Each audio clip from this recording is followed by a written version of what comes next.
دیده میشن، صداشون شنیده میشه. از طرف دیگه ما شاهد قدرت گرفتن یک جنبش به شدت ناسیونالیستی و راست هم هستیم. در درون همین جنبش زن زندگی آزادی با شعارهای زن زندگی آزادی ما شاهد قدرت گرفتن یک اپوزیسیون مردمیهن آبادی با یک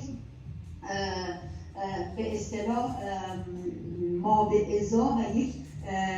پایه اجتماعی ناسیونالیستی و فاشیستی در جامعه ایران هستیم و این صرفاً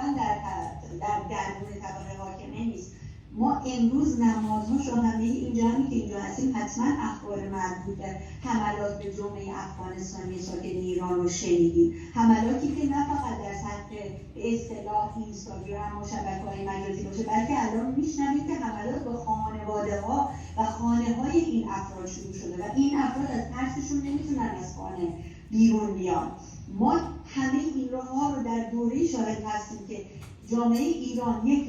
یک شرایط انقلابی رو از پیش برده که به شدت بخشی از جامعه رو به قول بچه‌ها رادیکالیزه کردن و میخوان دست ببرن به ریشه ها و بخش‌هایی از جامعه به شدت درگیر اون تفکرات فاشیستی شدن که اینها هم همه جزء چیزهایی که باید قابل بررسیه. کوتاه سخن این که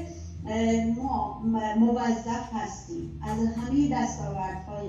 خیزش زن زندگی آزادی و حداکثر نه فقط خیزش زن زندگی آزادی، خیزش زن زندگی آزادی به عنوان آخرین گام از مبارزاتی که تا امروز علیه جمهوری اسلامی و علیه سلطه سرمایه، تئوکراسی، سلطنت طلبی، اقتدار و مردسالاری داشتیم دفاع بکنیم و همچنین اون چشماندازی که الان تو بحث‌های گلناز و مهنوش بود رو این چشمانداز رو بسازیم. ما از یک طرف در شرایطی هستیم که حالا گلناز